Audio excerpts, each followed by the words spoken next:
Magandang hapon, Ryan. Ano ba ang pagkakaiba sa sitwasyon noong 2012 doon sa Bajo de Masinloc at doon sa Escoda Shoal?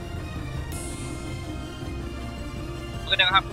Noong 2012 kasi kung saan nagkaroon ng installation sa Bajo de Masinloc ay nagkaroon na yung dalawang bansa, ang Pilipinas at ang China, sa pamamagitan ng United States at na parehas na bumakas doon sa pinagkakaroon ng bakura. Ang Pilipinas umalis. Ang China ay nabisto natin na pagkalipas ng ilang araw, hindi pala talaga sila umalis doon sa bakura at na-control na nila yung Bajo de Masinloc. Ito namang sa Tina Shoal ay napulutang umalis itong RP Teresa Magbanwa dahil nga doon sa mga circumstances gaya nung malakas ang alon sa dagat, doon sa mga yung panahon, ay hindi favorable para doon sa barko dahil may butas nga at yung supply. Ang pangamba nga natin ngayon, ang pangamba ng nating mga kababayan, yung pag-alis nitong RP Teresa Magbanwa doon sa Sabina Shoal, kung makakabalik pa kaya muli doon sa Sabina Shoal o Escoda Shoal kapag nagkaroon ulit ng deployment ng barko doon. Dahil nga yung nakaraan ay talagang pinalibutan ng mga PCG vessel at ng iba pang mga Chinese vessel yung bakura na yun.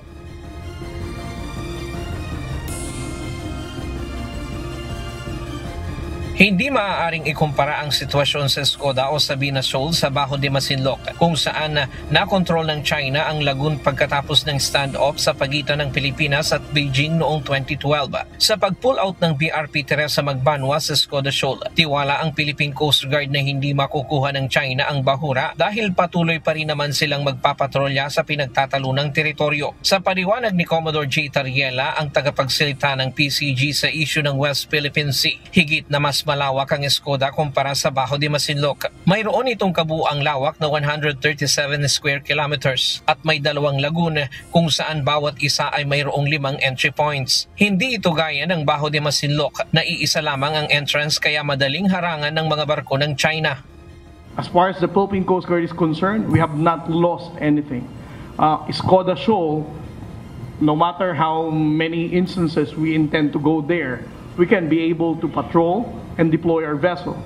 Kung nagtagumpay man aniya ang China sa pagharang sa mga barko ng PCG na magsasagawa ng resupply mission sa BRP Teresa Magbanwa, ito ay dahil alam na nila ang destinasyon ng mga barko, kaya madali para sa kanila na ito ay pigilan.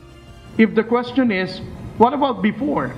We were not able to enter, we were successfully blocked by the Chinese whenever we do the resupply to Teresa Magbanwa. It is precisely because they know where we are heading.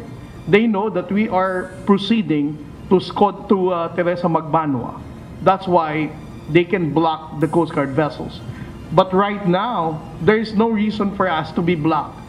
We can go to Escoda Shoal with such total area, and it's almost impossible for the Chinese government to block our intent to patrol the entire vicinity of Escoda Shoal. Ginawa ni Tariela ang pahayag kasunod ng pag-alis ng BRP Teresa Magbanwa sa Escoda Shoal matapos ang ilang buwang pagbabantay roon.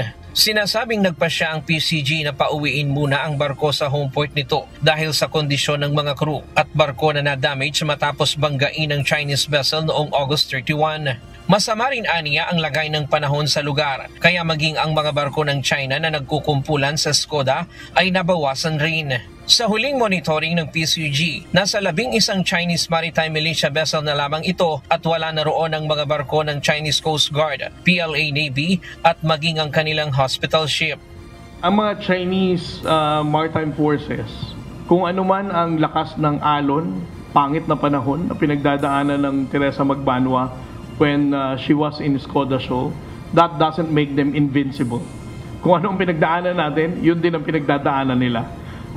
Regarding sa malalaking alon, malakas na hangin, malakas na buhos ng ulan, this is the same thing that they have experienced. What I can say is that we have monitored also that the Chinese Coast Guard vessels who were there have also significantly diminished because of the very bad sea condition in that area. Giit ng PCG, napilitan silang lisanin ang lugar dahil sa nagkakasakit na ang kanilang mga tauhan bunsod ng kakulangan ng supply ng tubig at pagkain.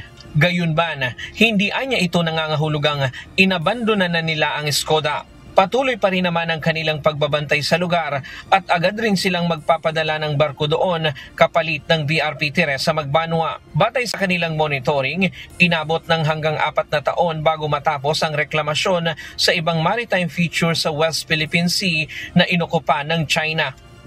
Reclamation of the Chinese maritime features took them almost 4 years. From 2013 to 2017, this is how long they reclaimed Mischief Reef, Gavin Reef, Quarteron, and other areas. No, hindi naman siguro marireclaim yan kung in just a matter of hours na wala tayo. Samantala, June, nasa maayos ng kondisyon sa ospital sa Palawan yung 4 na tauhan ng Philippine Coast Guard na dehydrate dahil nga doon sa ilang araw nilang walang o kulang sa supply doon sa barko. Yan po ang latest mula dito sa Quezon City. Balik sa'yo, June. So Ryan, ang sinasabi ng Philippine Coast Guard ay napakalawak noong area ng bahura na yon. Ibig sabihin, kahit saan maraming entrance point, pagkasakali ba halimbawa ang papadala tayo ng panibagong barko, doon din ba sa spot na yon ng Teresa Magbanua magbabantay yung ipapadalang barko? Sabi ng PCG kanina, hindi naman kailangan doon mismo sa lugar na yon kung saan nag-umangkla yung BRP Teresa Magbanua ay doon muli siya aangkla. Ang mahalaga kasi doon ay mabantayan ng Pilipinas yung ginagawa doon ng China. Dahil nga matatandaan mo, kaya tiniploy ang BRP Teresa Magbanua doon sa Sabina Shoal ay dahil nga nagulat tayo at mayroon ng mga nakatapon o idinamp na mga patay na coral doon. At ayon sa PCG, naging matagumpay sila doon sa 5 buwang pananatili doon ng BRP Teresa Magbanua dahil hindi na nadagdagan yung mga tambak na corals na yon, June. Ibig sabihin, sigurado ang PCG na hindi din babalik doon yung napakadaming barko ng China kung sakasakali na halimbawa, siyempre may mga intelligence yan, Ryan. Siyempre, parang mas madaming barko, mas mabablock sila doon, Ryan. Yun nga ang problema, Jun. Matatandaan mo, nung nakaraang August, nung katapusan ng August, na nagkaroon ng resupply, yung 44-meter ng PCG, hindi sila natuloy dahil dumating yung ibang mga barko ng China. Dahil nga meron silang may mga naka-estasyon doon bukod sa mga PCG at PLA ay mayroong mga Chinese Maritime Militia na hindi talaga umaalis doon. At meron silang mga military area dito sa South China Sea na kung kailangan ng saklolo, kailangan ng tulong ng barko na nila ay madali silang nakaka-deploy, June. Last na lang, Ryan, is sinasabi natin, ito'y para, kumbaga, naging dahilan din dahil sa panahon at sitwasyon ng mga tauhan doon sa Teresa Magbanua. No? Hindi ba ito naman ay may possibility na may naging usapan ang both parties kaya nagkaroon ng, kumbaga, pag-alis doon ang Teresa Magbanua at gayon din yung ibang mga barko ng China? Meron bang ganung possibility, Ryan? Isa yan sa tiniyak ng PCG kanina na hindi yung pag-uusap nung nakaraang linggo, nung Miyerkules, ng China at ng Pilipinas ay hindi kasama itong nangyayari ngayon.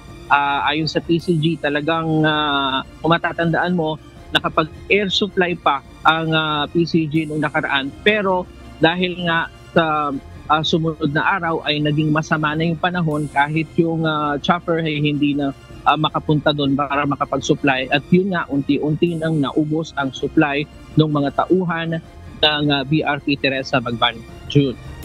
Alright, maraming salamat. Ryan Lacanlale, nag-uulat mula sa Camp Aguinaldo.